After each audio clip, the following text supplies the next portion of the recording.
हरे कृष्णा। सभी भक्तों का हार्दिक स्वागत है आज के इस प्रातःकालीन श्रीमद् भागवत क्लास में।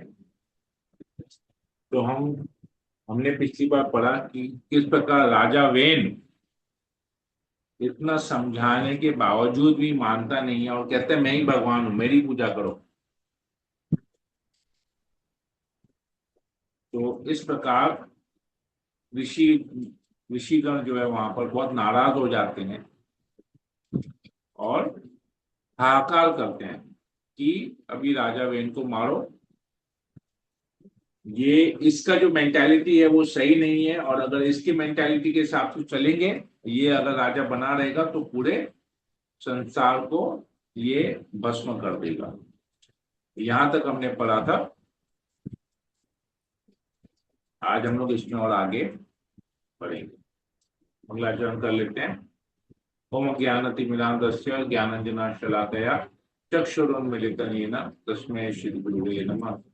नमो विष्णुपादाय कृष्णप्रेष्ठाय भूतले श्रीमते जयप्रदा स्वामी नामिने नमो आचार्य पादाय निताय कृपापदाय गौर कथादामोदराय नमो विष्णुपादाय कृष्णप्रेष्ठाय भूतले श्रीमते भक्ति वेदांत स्वामी नामिने नमस्ते सरस्वती देवे गौरवाणी प्रचारिणे निर्विशेष शून्यादि पाश्चात्य देशकारिणे हे कृष्ण करुणा सिंधु दीन बंधु जगतपते गोपेश गोपिका राधाकांत नमस्ते तप्त कंचन गौरांगी राधे वृंदावनेश्वरी वृषभानुसुते देवी प्रणमामि हरि प्रिये वंशाकल्पतरुभ्यश्च कृपा सिन्धुभ्यैव च पतितानां पावनेभ्यो वैष्णवेभ्यो नमो नमः।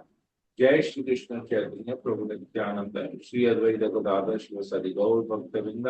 हरे कृष्णा कृष्ण कृष्ण हरे हरे हरे राम मंगलाचरण की जय। ओम नमो भगवते वासुदेवाय। ओम नमो भगवते वासुदेवाय। ओम नमो भगवते वासुदेवाय। श्रीमद् भागवतम चतुर्थ स्कंद अध्याय 14 श्लोक नंबर 32 प्रभुपाद द्वारा लिखे गए लोगों के अनुवाद और तात्पर्य को पढ़ेंगे। तो कोई पढ़ना चाहेगा श्लोक नंबर 32 का अनुवाद और तात्पर्य? हाँ। हरे कृष्ण प्रभु जी, मैं पढ़ती हूँ। शांति दादा माता जी पढ़ लीजिए। ऋषियों ने आगे कहा, यह अपवित्र है। दंभी व्यक्ति सिंहासन पर बैठने के लिए सर्वथा अयोग्य है। यह इतना निर्लज्ज है कि इसने भगवान विष्णु का भी अपमान करने का दुस्साहस किया है। आगे बढ़ो बाबा जी। माता जी अभागे राजा वैन को छोड़कर भला ऐसा कौन होगा जो उन भगवान की निंदा करेगा जिनकी कृपा से सभी प्रकार की संपत्ति एवं ऐश्वर्य प्राप्त होता है। इस प्रकार अपने छिपे क्रोध को प्रकट करते हुए ऋषियों ने राजा को तुरंत मार डालने का निश्चय कर लिया। राजा वेन भगवान की निंदा के कारण पहले से ही मृत तुल्य था। अतः बिना किसी हथियार के ही मुनियों ने हुंकारों से वैन को मार डाला। इस सब के बाद ऋषिगण अपने अपने आश्रमों को चले गए तो राजा वेन की माता सुनीता अपने पुत्र की मृत्यु से अत्यधिक शोकाकुल हो उठी। उसने अपने पुत्र के शव को कुछ द्रव्यों के द्वारा तथा मंत्र के बल पर से सुरक्षित रखने का निश्चय किया। एक बार यही ऋषि ठीक है, हरि बोल। ठीक है, यहीं तक ही रखते हैं, इसको थोड़ा सा समझ लेते हैं। तो भगवान विष्णु की निंदा, तो जब कोई भगवान की निंदा करता है या भक्तों की निंदा करता है तो ऐसे व्यक्ति को मार डालना चाहिए। ये हम यहाँ पर देख रहे हैं।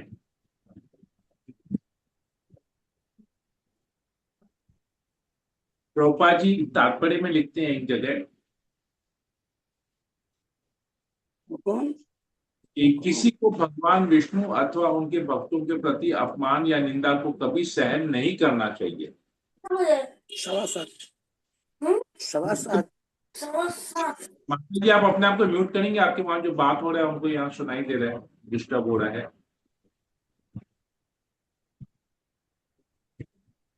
आप लोग अपने आप को सब लोग म्यूट करेंगे?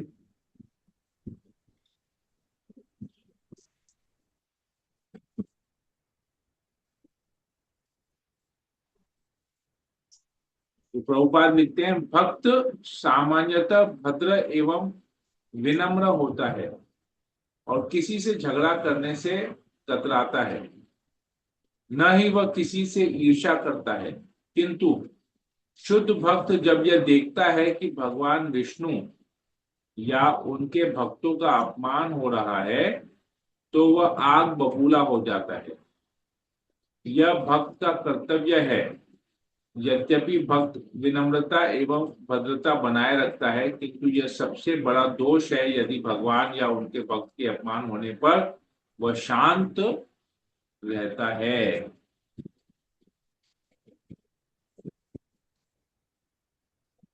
रूपा जी अगले श्लोक के तात्पर्य में लिखते हैं कि जब मानव समाज व्यष्टि रूप से यश समष्टि रूप से ईश्वर विहीन हो जाता है और भगवान की सत्ता की निंदा करता है, तो समझिए कि उसका विनाश अवश्य अवश्यम भावी है। भगवान की कृपा को न समझने से ऐसी सभ्यता में सभी प्रकार का अशुभ होता रहता है। तो भगवान की उपस्थिति को न महसूस करना,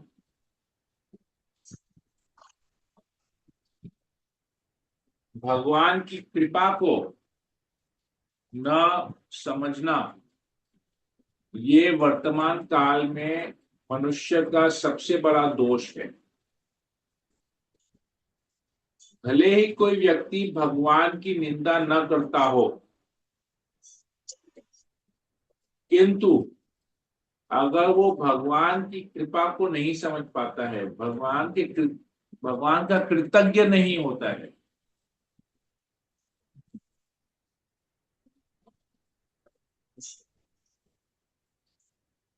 तो ये गड़बड़ वाला बात।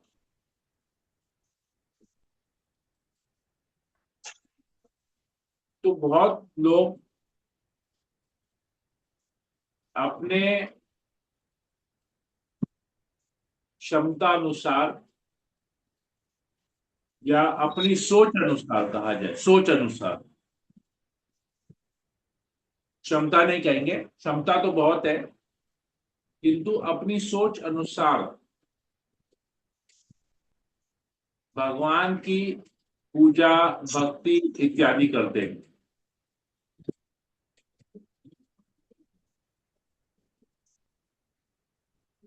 परंतु ज्यों ही दूसरे लोगों से व्यवहार की बात आती है,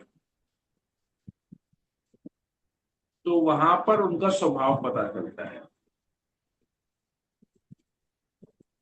तो कहना नहीं चाहिए, पर मैं अभी जैसे मैं अभी गया था जयपुर, तो वहां पर मैं सुबह राधा गोविंद देव जी के मंदिर गया था दर्शन करने के लिए। तो वहां पर मैं केवल 6-7 जनों को देखा जो कि वहां पर वैष्णव तिलक धारण किए हुए थे और वहां पर बैठ के जप कर रहे थे। करीबन 100 लोग होंगे वहां पर उस समय, मैं जब सुबह 6, 6:15 बजे गया था। तो बाकी जो लोग थे जो राधा गोविंद देव जी का दर्शन करने आए थे, वो लोग सब लोग भौतिक खाली बात कर रहे थे और इतना जोर जोर से बात कर रहे थे कि जो लोग जप करने, जैसे मैं बैठा था जप करने, तो मुझे इतना डिस्टरबेंस लग रहा था वहां पर। वो देख रहा है कि मैं यहाँ बैठ के जप कर रहा हूँ, एक तरफ प्रभु लोग थे, 3-4 प्रभु थे, एक तरफ 3-4 माता जी थी।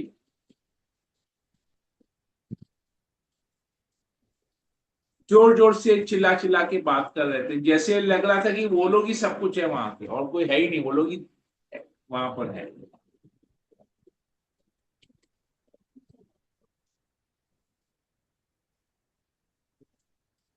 और फिर जब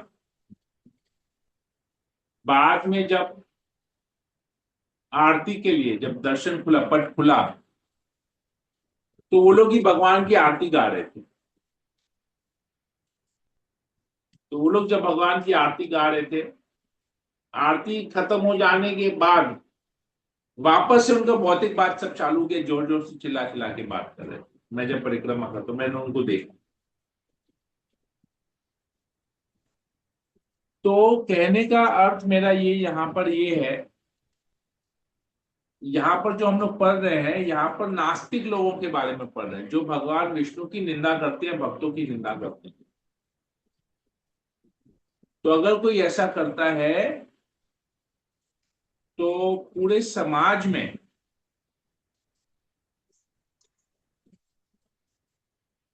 सब तरह से अशुभ होता है। लेकिन ऐसे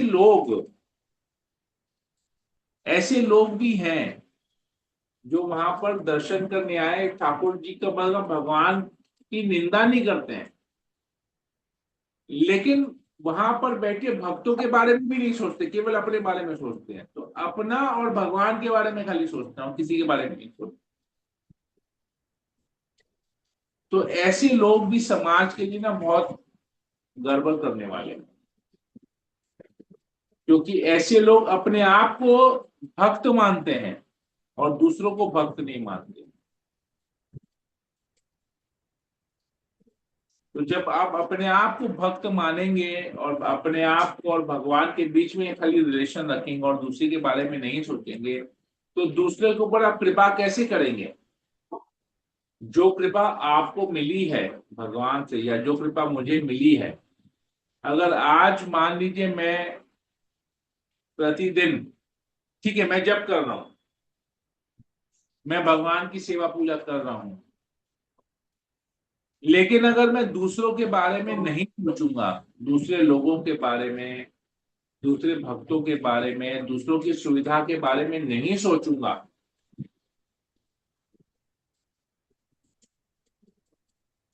और दूसरों को भक्ति करने से परेशान करूंगा, खुद भक्ति करूंगा लेकिन दूसरों को करने नहीं दूंगा, सुविधाएं नहीं दूंगा, तो मेरा क्या पोजीशन, मेरी भक्ति करने का क्या लाभ, मेरी भगवान की आरती गाने का क्या लाभ, मेरे जप करने का क्या लाभ? जब मैं अपने स्वभाव को परिवर्तन नहीं कर सकता, विनम्र नहीं बन सकता, सेवा नहीं कर सकता, दूसरों को भक्ति करने की सुविधा प्रदान नहीं कर सकता, तो मेरी भक्ति करने का क्या फायदा? बताइए, कोई फायदा है? मैं भले ही जोर जोर से भगवान की आरती गाऊं, भले ही जोर जोर से बैठ के जप करूं, इस प्रकार जप करूं जैसे मेरे से ऊपर कोई है ही नहीं, लेकिन ऐसा करने के बाद अगर मैं दूसरे भक्तों के बारे में न सोचूं, दूसरे भक्तों को सुविधा न प्रदान करूं,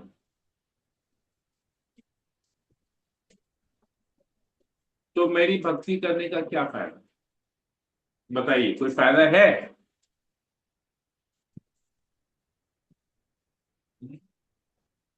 आज मैं जप कर रहा हूं, भागवत कथा कर रहा हूं, लेकिन मैं यात्रा के बारे में कुछ नहीं करूंगा, मैं बोला, अरे भाड़ में जाओ, मैं तो ये कर नहीं रहा, मैं क्यों इतना माथा लगाऊं, छोड़ दो, जो जा रहा है वो अपना समझेगा, मेरे को जरूरत नहीं है। मैं अपना भागवतम पढ़ रहा हूँ, मुझे प्रचार करने का जरूरत नहीं है, दूसरों को समझाने का जरूरत नहीं है, मैं अपना खुद पढ़ रहा हूँ ना, बस बहुत है मेरे लिए। मैं खुद अपना जप कर रहा हूँ ना, मेरे लिए बहुत है। मैं खुद आरती कर रहा हूँ ना, मेरे लिए बहुत है। मैं खुद भोग लगा रहा हूँ, भगवान को प्रसाद पा रहा हूँ, मेरे लिए बहुत है। मेरे को किसी के बारे में सोचने का जरूरत नहीं है।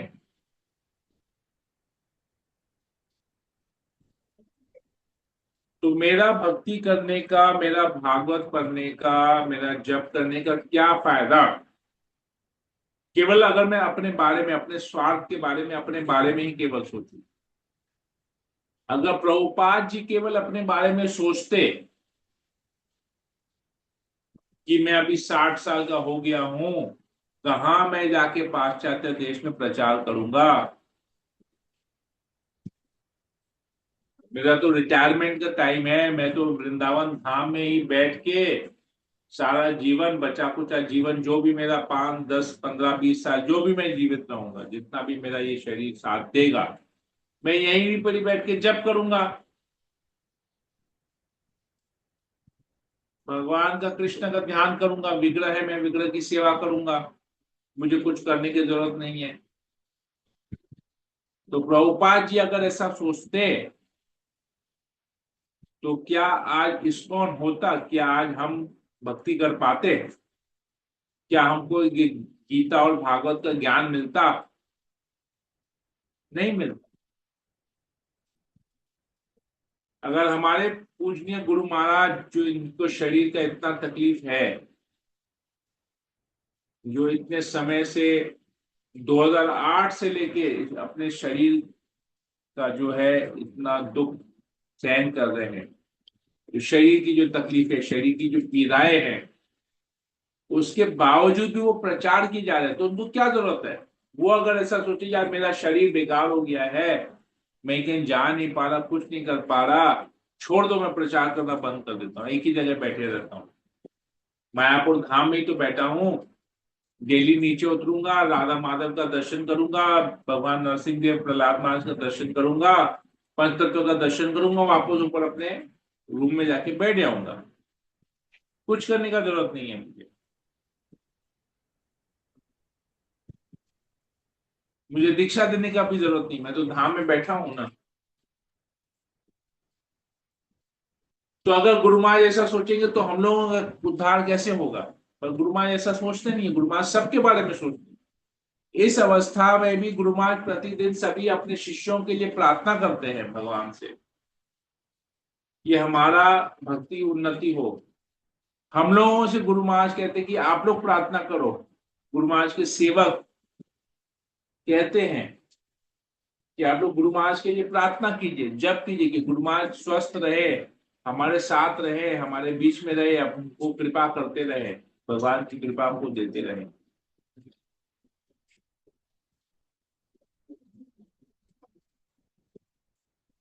तो यहाँ पर एक व्यवहार की बात आ रही है कि अगर जब हम भक्त है, या हम अपने आप को भक्त कहते हैं,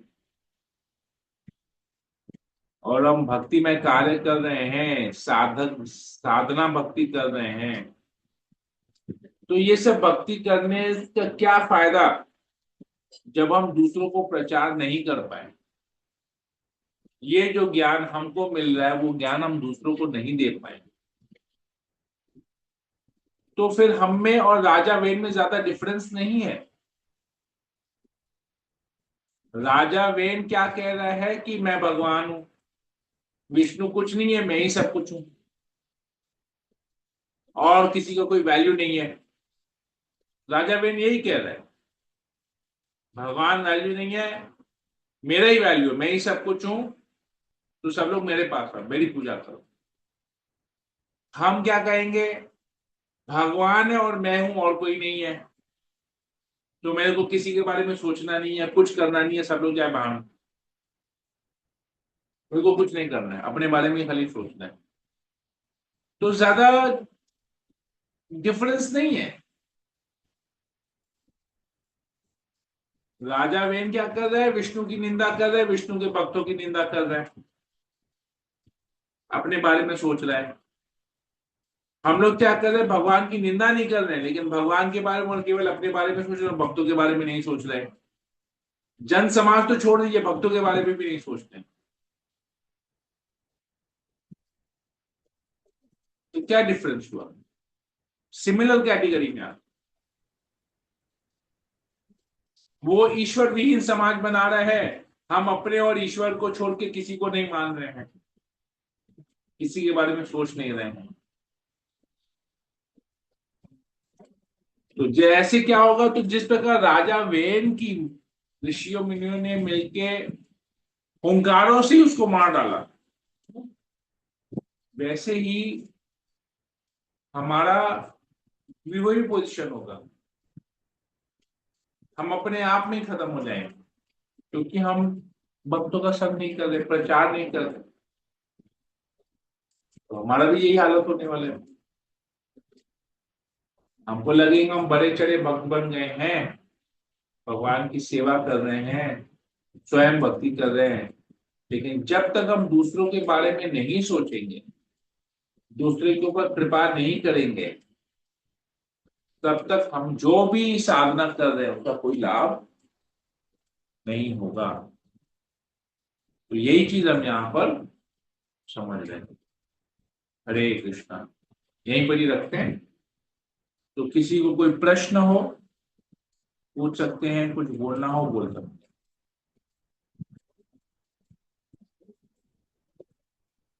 हरे कृष्ण। कुछ पूछना है किसी को, कुछ बोलना है? आज की शिक्षा क्या मिली हमको? हरे कृष्ण प्रभु जी, दंडवत प्रणाम। हरे कृष्ण। प्रभु जी, जैसे बोलिए। मैंने बताया था कि जैसे यहाँ पर जो लोकल इस्कॉन वाले लोग हैं, कि जैसे कुछ दिन तो जैसे हम लोग जाते हैं तो हम लोग बहुत अच्छे से ट्रीट करेंगे, लेकिन जैसे ही उनको ये पता चलता है कि हम लोग मायापुर से जुड़े हैं या उनके भक्तों से जुड़े हैं, तो उनका हम लेकिन ना एकदम से जो उनका बिहेव है वो चेंज हो जाता है। तो बस फिर वो हम लोग को जैसे ना अलग थलग कर देते हैं और उनका ग्रुप अलग हो जाता है। फिर वो आपको किसी तरह से कोई कांटेक्ट नहीं करेंगे, किसी सेवा के बारे में नहीं बताएंगे कि आपको आना है या नहीं आना है। बल्कि कुल मिला के वो सिर्फ अपने ग्रुप के बारे में सोचते हैं कि हाँ ये लोग हैं हमारे बीच में, और बाकी जो बाहर के हैं वो उनसे उनसे कोई लेना देना नहीं है। अगर उनकी उनकी कोई सेवा के लिए रहता है कि हाँ कोई लक्ष्मी दान करना है कुछ है, तब आपके पास फोन जरूर आ जाएगा, लेकिन वैसे किसी चीज के लिए वो आपको कभी कांटेक्ट नहीं करेंगे। तो ये भक्तों के बीच बहुत ही अजीब बात मुझे देखने को मिलती है हमेशा। हरे ग्रुपिज्म, कृष्ण ग्रुपिज्म। प्रभु, मैं बोलना चाहूंगी कि माता जी ने आज मेरे दिल की बात कह ली। ऐसा ही कुछ सेम टू सेम यहाँ पे मेरे साथ भी हुआ, तो मैंने तो वो ग्रुप ही छोड़ दिया था। ग्रुपिज्म चलता है, ग्रुपिज्म तो ये बहुत खराब है ये। सोचिए, मैम की जो थोड़ा थोड़ा बहुत जाने की कोशिश कर रही थी कि मैं चलो चल रही हूँ, मैं जा रही हूँ, अटेंड कर रही हूँ, वो भी मतलब कि मेरा छूट गया, तो उनकी वजह से छूट गया। तो ये यही यही अब देखिए ना, उनकी वजह से छूट गया। अभी उनके स्वभाव से आपका भगवान से समझ लीजिए कनेक्शन टूट गया। अभी अभी अगर आप इधर भी नहीं रहेंगे तो क्या होगा? तो यही चीज मैं बता रहा हूँ। हाँ। ईश्वर विहीन खुद के बारे में सोच रहे हैं, दूसरों को। अब मैं बोल रहा अगर प्रभुपाद भी ऐसा सोचते हैं, गुरु महाराज भी ऐसा सोचते, हमारे सभी वरिष्ठ वैष्णव ऐसा सोचते, तो इन लोगों का क्या होता या हम लोगों का क्या होता? तो हमको हमेशा देखना चाहिए कि हमारे गुरु क्या चाह रहे हैं, हमारी गुरु की क्या इच्छा है। जब तक हम ये नहीं सोचेंगे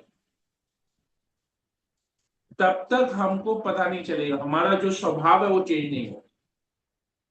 इधर क्या हो रहा है, हम क्या चाह रहे हैं हम वो सोच रहे हैं, हमारे गुरु क्या चाह रहे हैं वो हम सोच रहे हैं। तो हरे प्रॉब्लम कृष्णा यही है। प्रभु जी। प्रभु जी, छोटी छोटी बातें ही हैं प्रभु जी, जैसे साथ में भी जाना है, अगर बोलेंगे भी कि हम भी आपके साथ चलेंगे तो उसमें भी इग्नोर कर देते हैं। मतलब हाँ। इतना छोटा छोटा सा भी सोचिए आप प्रभु जी, कि अगर हाँ आप जा रहे हैं प्रभु जी, हम माता जी हम भी आपके साथ चलेंगे, तो वो इग्नोर कर देते हैं। वो तो मैंने आप प्रभु जी पहले बताया था ना, पास में ही रहते हैं माता हाँ। जी। उनको मालूम है मुझे, मैं गाड़ी वाड़ी चला के नहीं जा सकती हैं, वो मतलब कि पूछ सकते हैं मुझे कि हाँ तुम चल सकती हो, चलो साथ में हम लोग जा रहे हैं, हम्म, लेकिन वो नहीं कभी पूछे, नहीं कभी नहीं पूछेंगे, पास में ही रहते हैं बिल्कुल। हाँ। ये तो है तो माता जी, बिल्कुल सही बात बोली। स्वभाव जो है ना, मैं वही बोला ना, भक्ति इतना सब कुछ कर रहे हैं लेकिन स्वभाव में यह परिवर्तन नहीं आया है, दूसरों के ऊपर कृपा करना नहीं सीखे हैं, तो कैसे चलेगा? भक्त में तो भगवान के गुण आते हैं, भगवान के गुण जब तक नहीं आएंगे, भगवान तो कृपा कृपा सिंधु है, कृपा के सागर है, महासागर है, समझना पड़ेगा। तो ये बहुत बहुत जरूरी है, अपने आप को बदलना बहुत जरूरी है। हाँ, अभी मैं प्रभु जी वृंदावन गई थी, आपको बताया था मैंने। तो मतलब कि मेरे को मतलब कि जितने लोग में मेरे फ्रेंड सर्कल में है, उनको मैंने पूरा बताया, मतलब कि लेके चलना कि मुझे चलना है, चलो चलो तुम साथ चलो। कम से कम मतलब 5-6 लोगों को मैं साथ लेके चली गई। तो मतलब कि मैं लेकर गई हूँ, उनको दर्शन करा दिया।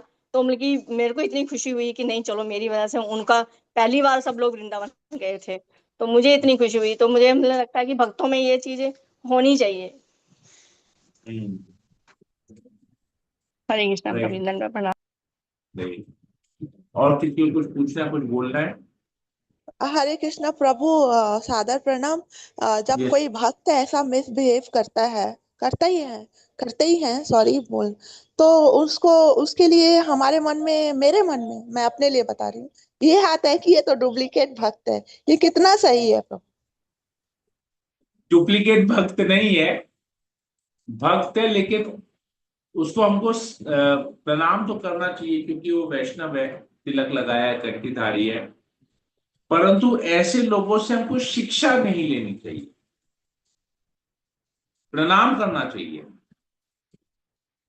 प्रणाम करना चाहिए, लेकिन ऐसे लोगों से हमको शिक्षा नहीं लेनी चाहिए।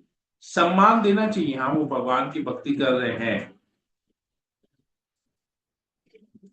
ठीक है ना, सम्मान देना चाहिए, प्रणाम करना चाहिए, परंतु शिक्षा नहीं लेनी चाहिए, क्योंकि आ, उन्होंने अपने जीवन में अपनाया ही नहीं है कुछ शिक्षा। तो हम ऐसे लोगों से क्या शिक्षा लेंगे? ठीक है, क्लियर हुआ? मैंने तो कंप्लीट वो ग्रुप छोड़ के ही आपका ज्वाइन किया प्रभु। पर वो ऐसे याद नहीं करते हैं। जब लक्ष्मी का आता है तो उन लोग को पता चलता है, तो बोलते हैं इधर उधर देने से अच्छा तो इसमें दो ना, बोल के। हम के इधर उधर कुछ नहीं है, सब उधर ही है। और मैं जहाँ वन कोच वन अप्रोच वाला हिसाब किताब मेरा रहता है, मैं जहाँ सीखूंगी, जिनके क्लास करूंगी, जिनको अपना मानूंगी गुरु, शिक्षा गुरु, मैं उन्हीं की बात मानूंगी। अभी मैं इधर ही हूँ, बोल के। तो ठीक है, बोल के। ये ग्रुपिज्म वाला ना बहुत गड़बड़ वाला बात है। मैं तो बोलता, मैं बोला जहां पर भी दो अपनी श्रद्धा से दो, तुमको समझ में आता है दो। मैं हमेशा ये बोलता हूँ, मैं बोला भगवान की सेवा में दे दो, बस जहां देना है दो, जहां पर तुमको उचित लगता है, जहां समझ में आता है वहां दो। मैं कभी किसी को डोनेशन के लिए बोलता नहीं कि मुझे ही देना है, मैं तुमको प्रचार कर रहा हूँ, ये कर रहा हूँ, वो कर रहा हूँ, मैं कभी ऐसा नहीं बोलता। मैं बोलता आपको जहां सुविधा हो, आपको जहां अच्छा लगे वहां दीजिए, बस भगवान की सेवा में जाना चाहिए। हमारा हमेशा यही एक मकसद रहता है, भगवान की सेवा में आपका जाना चाहिए। ओके, ठीक है। और किसी कुछ पूछना है, कुछ बोलना है? लक्ष्मी जी जब तक भगवान की सेवा नहीं करेंगी प्रभु, तब तक तो हमारे पास भी नहीं टिकेंगी। तो ये तो मेरे को इतना लगता है प्रभु। सही, ठीक है। ओके, और कुछ पूछना है किसी को? नहीं, ठीक है, तो फिर हम सेशन को यही एंड करते हैं। हरे कृष्णा कृष्ण कृष्ण हरे हरे, हरे राम राम राम हरे। कल्पतरुभ्यश्च कृपा सिन्धुभ्येव पतितानां पावनेभ्यो वैष्णवेभ्यो नमो नमः। अपनी भक्तवृंद की जय, जगत कीजिए, की साधु जय। कीजिए। भागवतम। हरे कृष्णा। हरे कृष्णा। हरे कृष्णा, सभी को दंडवत प्रणाम। दंडवत प्रणाम। हरे कृष्णा, दंडवत प्रणाम।